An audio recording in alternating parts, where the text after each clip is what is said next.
श्रीमद् सद्गुरु सरकार की।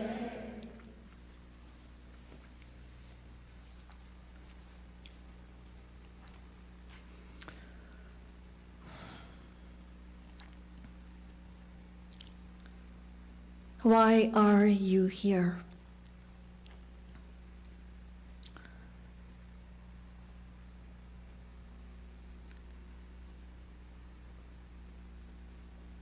Close your eyes, everyone. Close your eyes and think about this. Why are you here? How did you come to be here?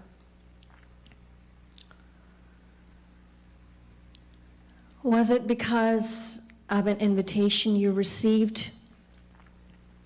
A Facebook post you read? Did you meet one of Sri Maharaj's preachers and learn about this program?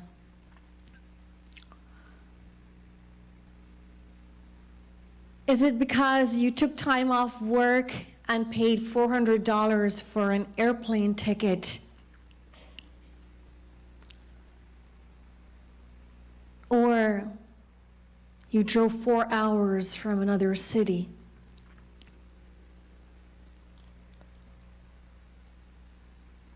Please open your eyes. Why are you here? How did you come to be here? None of these is the answer to this question. What is the answer? The answer is grace. It is only through Sri Radha Rani's direct grace that you were inspired to come. And you made your way here only through Radharani's direct grace. Did she grace you because you are special? Sure, if you'd like to think so. But here, special means that you have been given an extraordinary opportunity. A very special opportunity.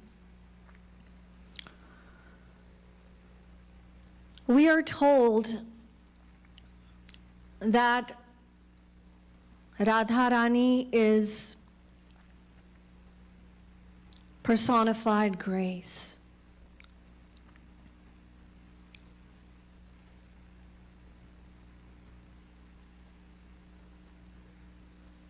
An image is made of a singular material.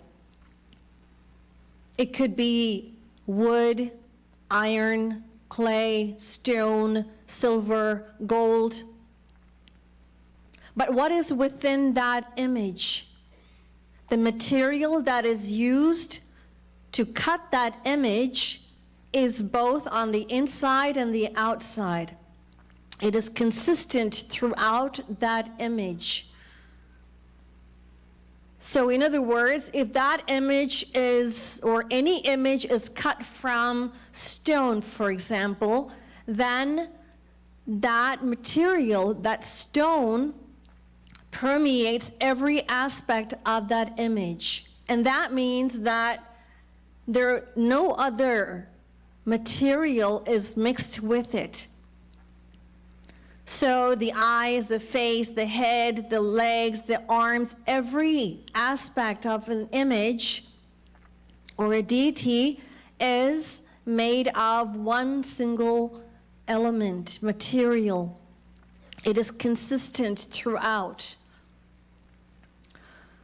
In contrast, we as humans, our bodies are made of, the different parts of our bodies are made of different elements: earth, water, air, fire, and space.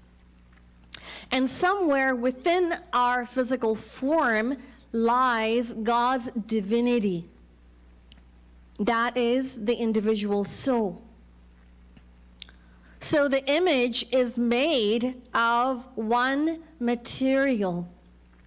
On the other hand, Radha Rani is only Radha Rani both in body and in soul. She is the same Radha Rani. And so Radha Rani's body and soul are Sat Chit Ananda, existence, knowledge, and bliss. As humans, our body is composed of, as I just mentioned, various elements, structural elements. And then within this body resides our true identity, the soul. This is the difference.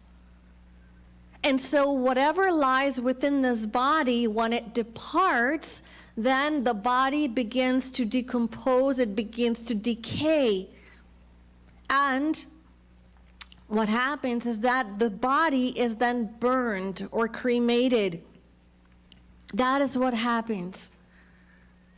Why do people, our own people, burn our body? Could be anyone. Father, mother, sister, brother. Why? Why do we burn their body? It's because the life force that once existed in the body, it has now departed. It has left. So the human body is composed of two distinct entities, material and divine.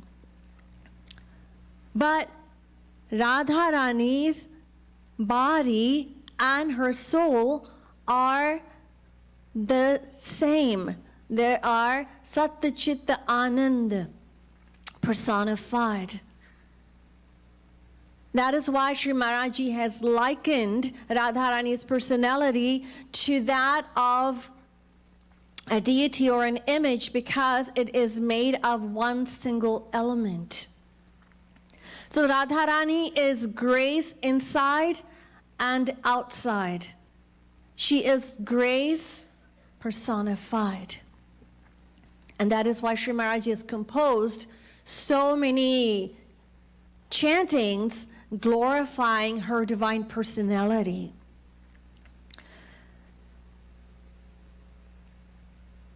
तू तो है कृपा की मूर्ति मेरी राधा रानी, लाजे लखी रती सूरती तेरी राधा रानी। कृपा करू कृपा करू कृपा करू राधे, कृपा का ही तनु तोरा कृपा करू Radhe. So Radharani is grace personified. And that is all she does, is grace the souls. She has no other work. That is all she does.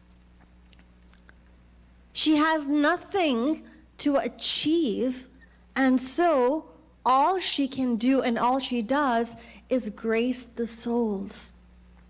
That is all she desires for each and every soul, is to render us perfect, is to elevate us and to make us great. That is all she does. So Radha Rani's personality is grace, the personification of Sat Chit Ananda. And the nature of this very grace is reflected in God-realized personalities, whom we call saints. The lives of God-realized personalities are a living expression of Radharani's divine grace. Sri Maharaji has revealed so many divine chantings to elevate us. And so the inherent meaning of each and every composition of Sri Maharaji is demonstrated in the lives of saints.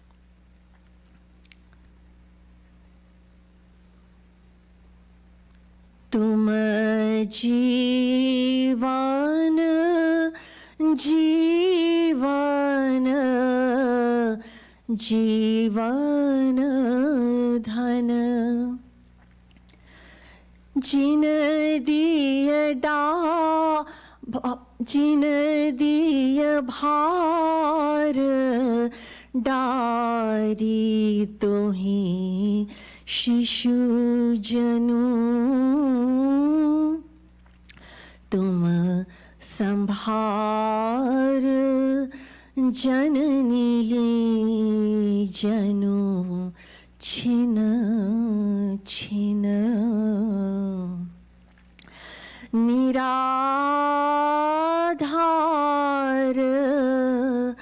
आधार हमारी राधे, आए शरण प्राण सम राखती, शरणागत रखवार हमारी Radhe. That those who have taken refuge in Radharani's lotus feet She cares for them. She protects them. She bestows her protection and her love and her caring and everything, just like she would her own soul. Those souls who have dedicated, who have submitted their entire being to Radharani, then she takes care of them, just like a very affectionate mother would to her child. So the inherent meaning of Sri Maharaj's compositions are, in fact, demonstrated in the lives of God-realized personalities in the true sense. In the true sense. There once lived a saint in Vrindaban who had deep faith in the Srimad Bhagavat Mahapuran. And it was his daily practice to recite one chapter of the Bhagavatam as an offering to Sri Radha Rani. In this way, 55 years passed, and there was never a day that he missed reciting the Srimad Bhagavat Mahapuran. However, one day, when he sat down to recite, he started to notice that he couldn't read the words in front of him. And then a few minutes later, he could not read anything at all whatsoever. So devastated, he began to cry, and he spoke to the Lord, and he said, "My Lord, I have been reciting the Bhagavatam for so many years, but what have you done today? Why am I not able to read a single word today? What has happened?" So in this way, devastated, his entire day passed while crying and moaning. He couldn't, and of course he did not eat or drink anything, because he only drank or ate anything after offering his prayers to Radharani. In the meantime, a little boy came and he asked the saint, "Baba, why are you crying? Are you crying because you cannot see, you have no vision? Is that why you're crying?" And the Baba said, "No, why would I cry over my eyes? I am crying because I have not been able to fulfill my daily devotional discipline. And that's why I am crying." So the little boy said, here's a band, you tie it around your eyes. And so the Baba did exactly as the little boy told him, thinking that perhaps he is the son of a Vaidya, a doctor in Vrindaban, and he probably knows a cure. So he tied it around his eyes and he went off to bed. And then the next morning when he removed it, he had regained his eyesight. Curious, he looked at the band to see what kind of medication or what was on it that cured his eyesight. And when he looked at it, he saw that that band had Radhe name written on it. The Radhe name was written on it. And the Baba was ecstatic. He was so overwhelmed with joy, with gratitude, with humility. And he said to Radharani, "Oh Radharani, your grace knows no bounds. How gracious you are. And you love the recitation of the Bhagavatam so much that you granted me vision again." Now, just to clarify, this was no miracle. It was no miracle. It was a devotional boon that he received out of his deep and profound love for Radharani, so that he could continue in his devotion. He could continue in offering his prayer, his daily prarthana, sadhana to Sri Radha Rani. But these are mere words. What I just shared are mere words. We have no frame of reference whatsoever because it is totally beyond the scope of our limited intelligence. So these are mere words. We have no frame of reference because we're not there yet. That's why. And so, to understand, to appreciate, to realize the magnificence of Sri Radha Rani's grace, we have to qualify. We must qualify. And what is that qualification? What is that qualification? You know, there's so much knowledge I could share, but the bottom line, it all boils down to, it all comes back to what? Humility. Humility, humbleness. That's what it comes down to. Humbleness. It is the absolute quintessence of spiritual philosophy. Humility, humbleness, dinata. It is a knowledge of all knowledge. How many times have we heard Sri Maharaji tell us, earnestly urge us and tell us? How many times? Forget about all that knowledge. Throw it all out. Abandon it. Renounce all of that knowledge. And come back to being that newborn, innocent child that you were when you first came, when you took birth. Become that child and call out to them with a yearning, simple, childlike, innocent, humble heart. That is all. Nija sab balataji Govind Radhe Nirbal Bani Bal Hari Ko Bana De.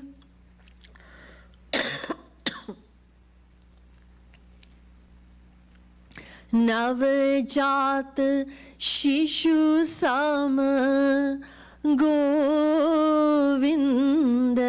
Radhe Bhola Bani Rona Tohi Hari Te Mila De. So these verses describe that we should abandon the pride of whatever strength we have, the pride or of the strength of our knowledge, our beauty, our prestige, our status, our reputation, and all of these things that we're so hung up on. Just let it all go.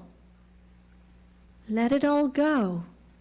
Because that innocent child that is within each and every one of us is covered by a shroud of vanity, shroud of pride, shroud of I-ness. Let it all go. And Navajat Shishu Sama, become a child, Bhola Bani Rona. Like an innocent child, just call out. That's all. This is what the scriptures and the saints advocate. This is the quintessence, the absolute quintessence of spiritual philosophy, the very foundation of devotion.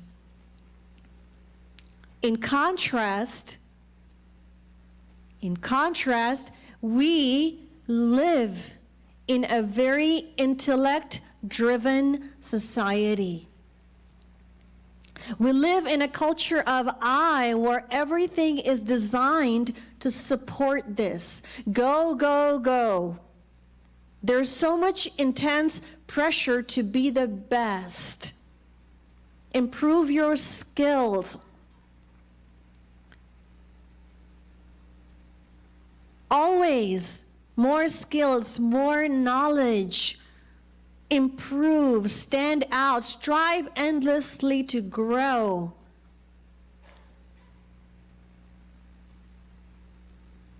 To be recognized, to be rewarded, ultimately to fit in. It is everywhere. It is in sports, in sales, in business, in the arts, in technology. It is everywhere. In the family. The best kids, the best schools, the best and the most academic achievements, and countless trophies. In every field we are consistently measuring who is winning and who is failing. There's always that pressure to never stop, to never settle. We're told to endlessly to strive to be the best and have the best.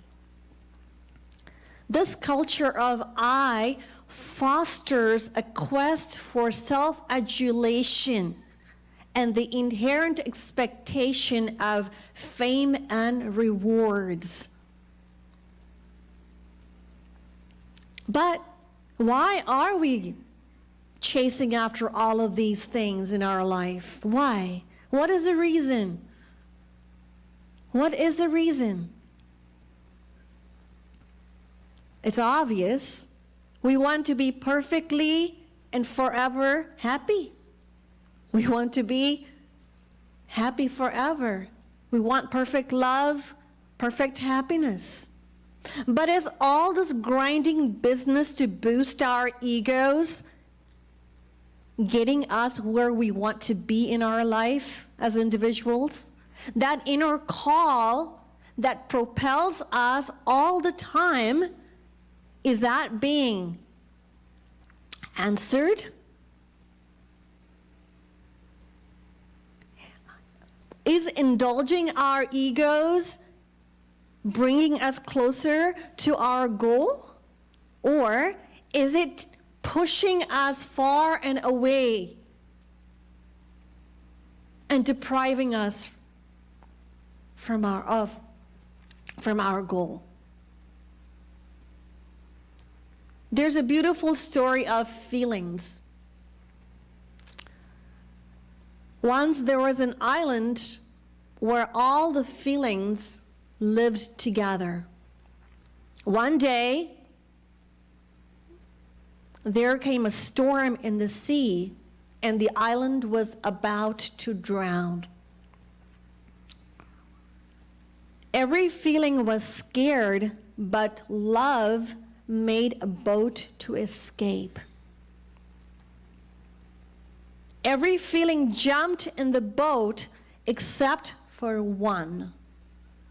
So love got down to see who it was, and it was ego. It was ego.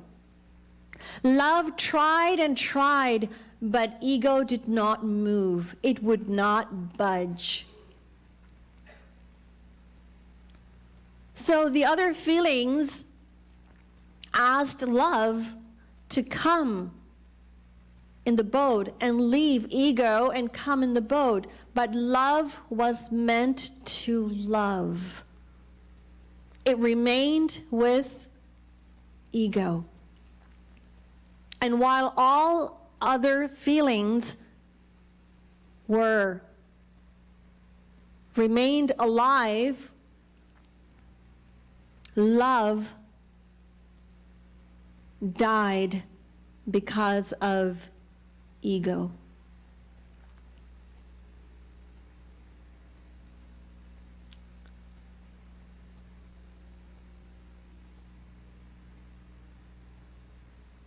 Our culture that promotes endless self-appreciation and ideals of personal greatness meets its end at the door of the spiritual path. Because here, greatness is measured by the opposite. Greatness is measured by letting go of ego. Greatness is measured by letting go of I. So if we want to be truly great, then we have to renounce I. If divine love, God's love, perfect love is what we seek, then saints and scriptures, they tell us that humility is our only hope. Humbleness. So we have to become spiritual farmers. Become spiritual farmers. Cultivate and nurture humility and innocence. The garden of our mind is overgrown with weeds of Mayic material defilements, anger, greed, envy, jealousy, animosity, hostility, hypocrisy. So we have to work the field of our mind. Weed out anger, greed, lust, jealousy, and all of this, and plant humility and innocence. What is humility? Let us try to appreciate through the life of a humble soul, Jokhamela. Jokhamela was a chamar. He was chamar. He belonged to that caste. It's a low caste. But Jokhamela was deeply religious. Once, while visiting the market, he saw some nice bananas for sale. And he thought, I must buy these bananas and offer them to Thakurji at the temple. And so, as a result, he forgot why he had gone to the market. So when he brought the bananas to the temple and gave them to the priest took them, but when he realized who had given them, he furiously rejected them, threw them, and he said, How could bananas or any offering from such a lowly person as yourself be offered to the Lord?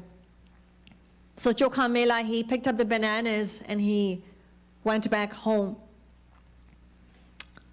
drowned in sorrow and lost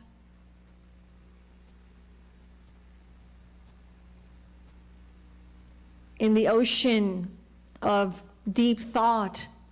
He couldn't sleep that night. He wasn't worried about the insult and mockery that he had received.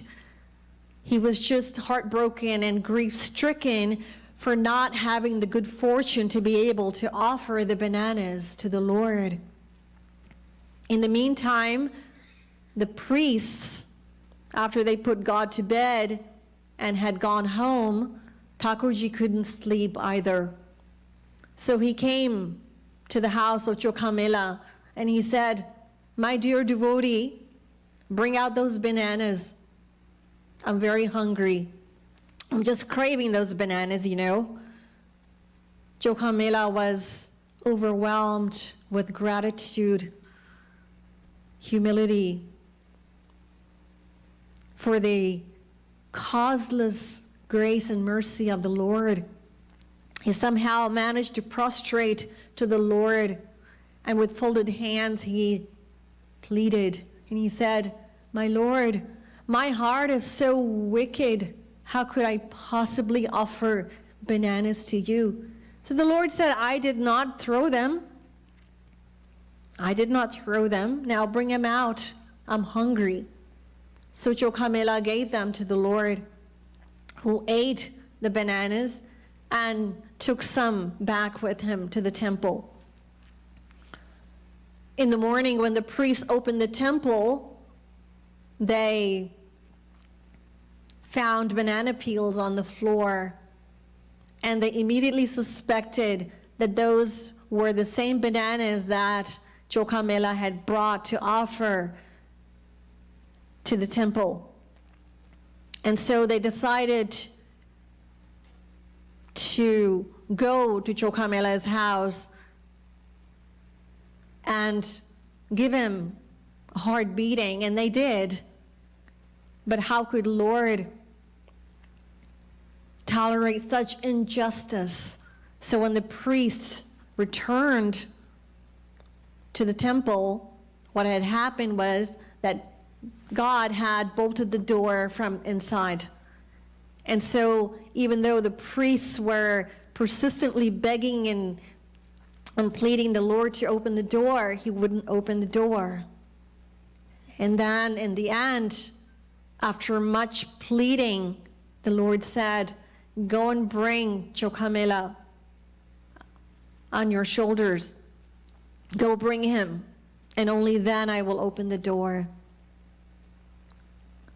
So it was then that the priest realized the depth of Chokhamela's devotion. This is humility. Childlike innocence. A little boy says to his father, "Hey, Dad, you know, you might receive a note sent from school." So the father inquired, "Why? What happened?" So he said, "You know, Father, I went to the school cafeteria, and when I went there, I saw a big bowl of apples. And in front of that bowl, there was a note which said, 'Take only one. God is watching.'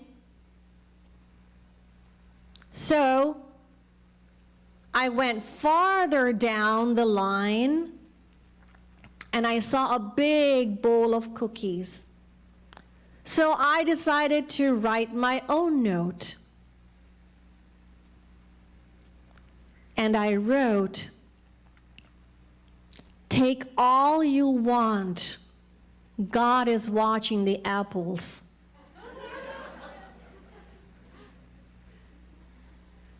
Isn't it so endearing? So sweet. Childlike innocence.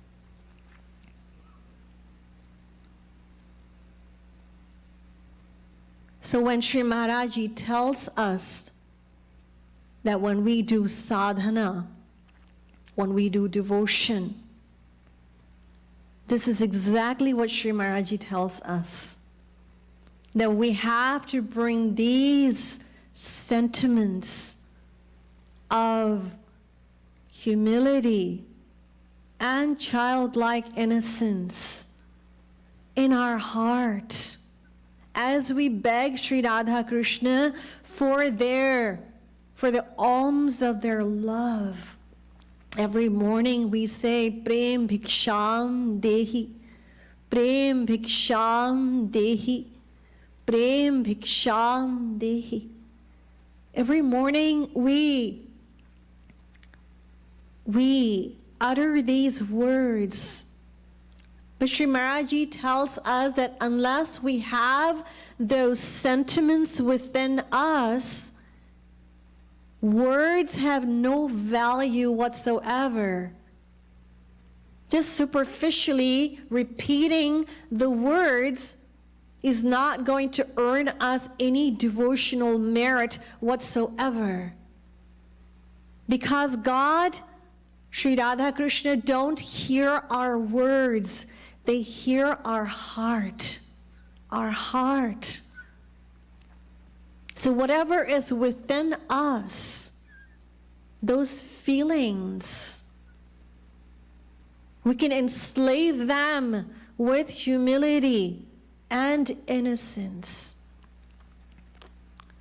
So this is what Sri Maharaji tells us. Mere ek tu hi tere Govind Radhe Jan hai anant mohi Jani bisara de.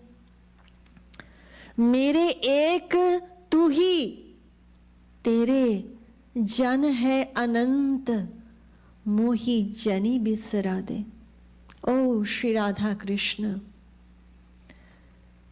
There are innumerable souls who belong to you, but for me, you alone are my everything. So please, do not forget me. For you alone are my all in all, everything. Tum to kripalu do Govind Radhe Kripa kor kari meri bigari bana de. Kripa kor kari. Tum to kripalu do, O Sri Radha Krishna. You are the personification of grace. Please bestow just kripa kor kari, just a glimmer of your grace is all I am begging you for, O Sri Radha Krishna.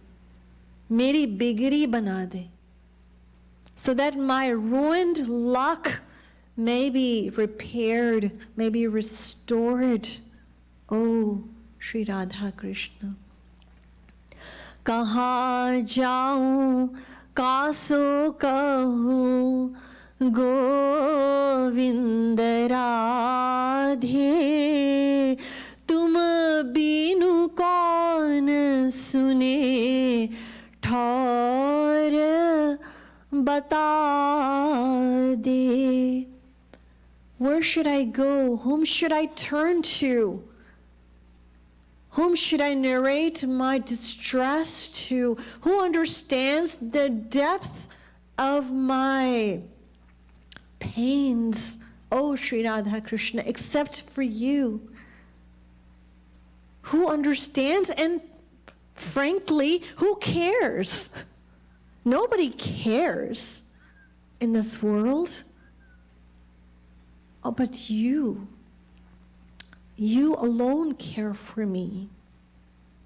So please bestow your grace, make me your own. So Sri Maharaji tells us that when we beg them, we must have these feelings within us.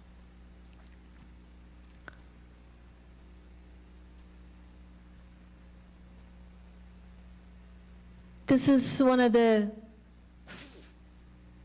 the essential 8 divine teachings of Chaitanya Mahaprabhuji.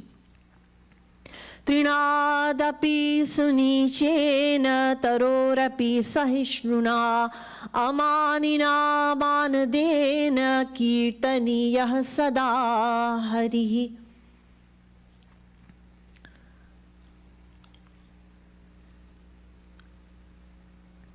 तृण से अधिक नम्र गोविंद राधे, तरु से अधिक सहिष्णु बना दे, सबको दू सम्मान गोविंद राधे, आपुमान चाहूं नहीं ऐसी बना दे.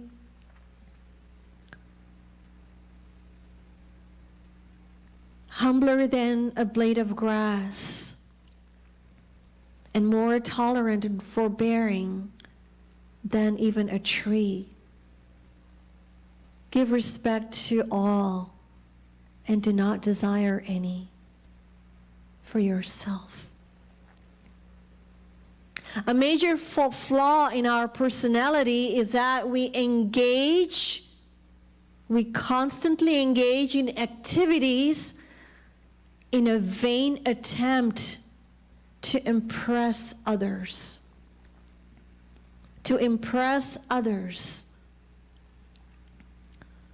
A pure recipe for disaster in our spiritual growth. Sri Maharaji tells us that we should make constant and sincere efforts to rectify ourselves. To rectify ourselves. For example, we feel upset and angry when criticized and harbor negativity toward the critic. That's what we do. And by doing so, we are only harming ourselves. Instead of bringing God and Guru within us and remembering them and realizing and feeling grateful for their grace, we nurture the growth of more associated negativity. There was a saint by the name of Pundarikaksha, and who had a disciple by the name of Ram Mishra. So one day the disciple said to his guru, "Why have I not attained God? Why doesn't my mind go to him?" So the guru asked him, "Why do you ask such questions? Why?" So the disciple said, "Because I want to attain God." So the guru said, "You're lying. If you had a genuine desire to attain and realize God, you would have attained your goal. But you're just asking for the sake of asking." Anyhow, Are you prepared to do exactly as I tell you to do? Yes, Maharaj. So listen to me. You are not humble. You do not cry for God. You do not bring the right emotions in your heart. Do you know the remedy for this? Maharaj, that is exactly what I want to know. The cure for your disease is to practice revealing your own faults and hiding the faults of others.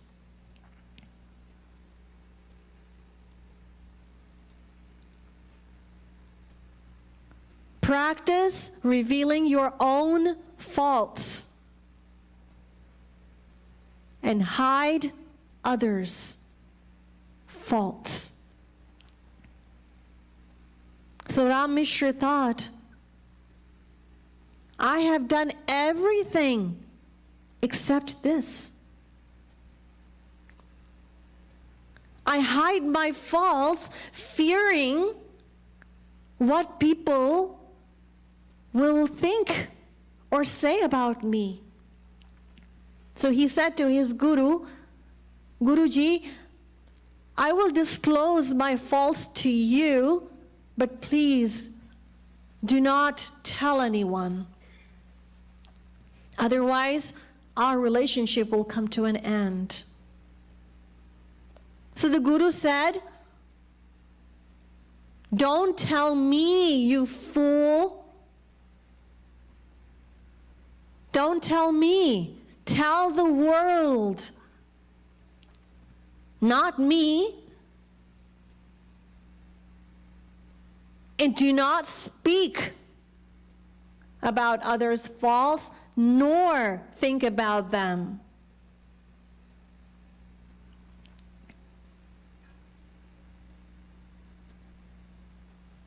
Sri Maharaji says, this is exactly where you all are stuck.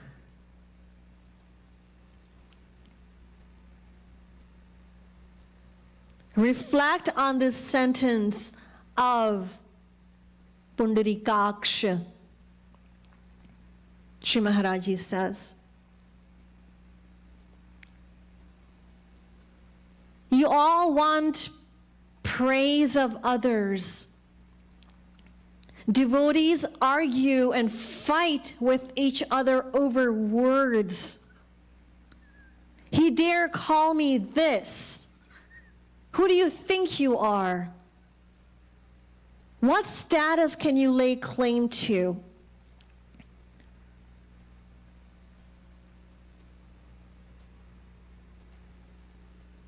Whatever anyone says applies to you entirely. In fact, whatever has been said is still not enough, because a lot more could be said. A lot more could be said. You are committing offenses every moment, and you are full of faults. And committing offenses every moment. But when anyone points out even one or two of them, it becomes intolerable to you.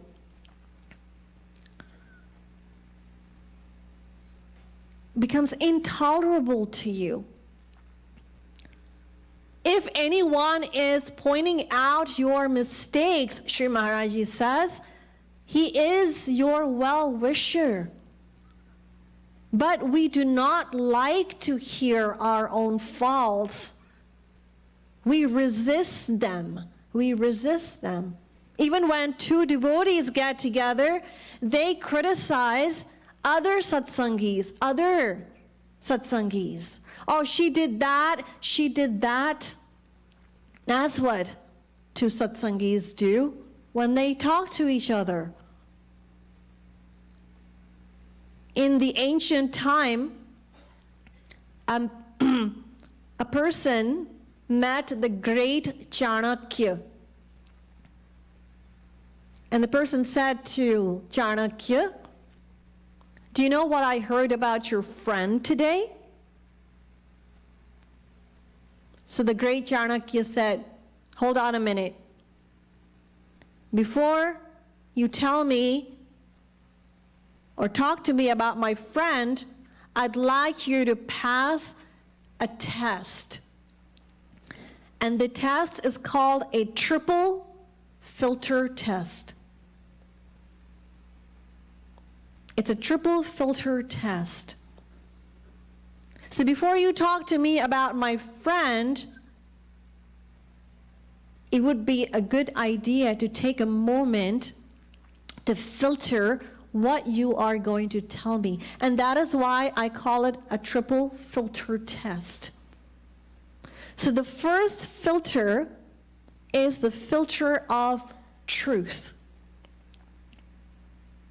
Now tell me, have you made absolutely sure that what you are going to tell me about my friend is true? So the man said, actually, no, I've just heard about it. So Chanakya said, all right, so you have heard about it, but you don't know whether it is true or not. All right, well, let's move to the second filter, the filter of goodness. Are what you going to tell me, or you want to tell me about my friend, is it something good? So the man said, no, on the contrary. So he said, okay, so you want to tell me something bad about my friend, but you're not sure if it's true or not. You might still pass the test because there's one more filter left. And that is the filter of usefulness. Is what you want to tell me about my friend, is it going to be useful to me? And the man said no.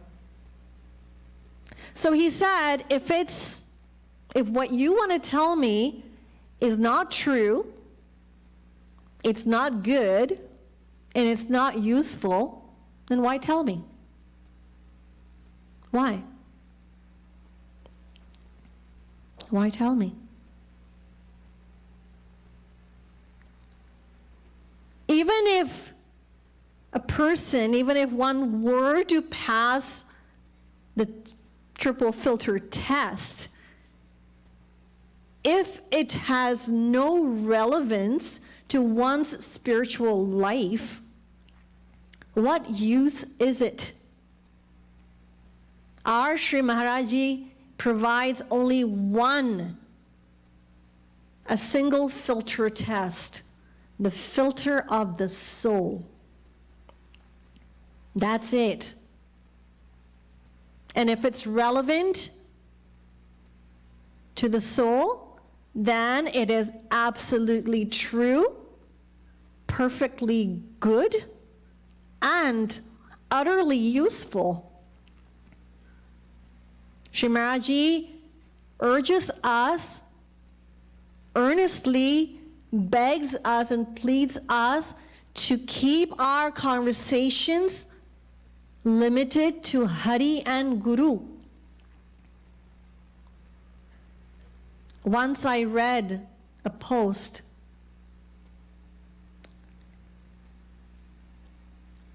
जब अकेले हो तो श्री कृष्ण से बातें करो, जब किसी के साथ हो तो श्री कृष्ण की बातें करो. When you are alone, then talk to Shri Krishna. When you are in the company of people than talk about Shri Krishna. So Shri Maharaji tells us the same thing. Talk about Hari Guru. Keep our conversations limited to Hari and Guru. Yes, that's what he tells us. And if anyone wants to do small talk or talk about anything irrelevant to our devotion, especially here in the ashram, where we're here for devotion, for sadhana, then tell them firmly but politely that this is against our Gurudev's agya. Shri Maharaji says that you all become so engrossed in listening to chitter and chatter as if you are listening to Bhagavad Katha. You become so enticed by frivolous conversations and frivolous things.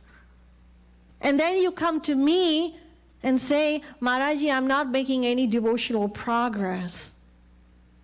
So Shri Maharaji tells us that if you want to make devotional progress, then practice revealing your own shortcomings and flaws and defects and hiding those of others, as that will grow your humility.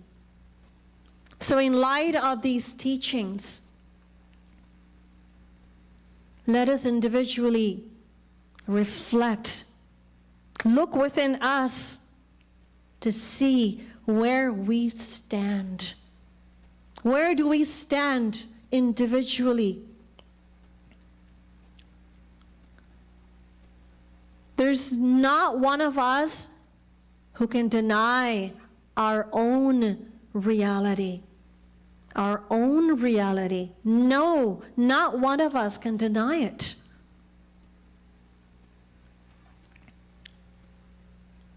Shri Maharaji attributes one reason for why we are not where we should have been in our spiritual life. There's only one reason. What is that reason?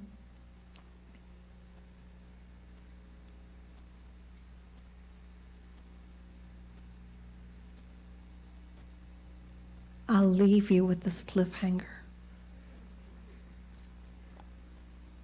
Srimad Sadguru Sarkar ki, Ladli Lal ki, Jai Jai Shri Radhe, Jai Jai Shri Radhe, Jai Jai Shri Radhe.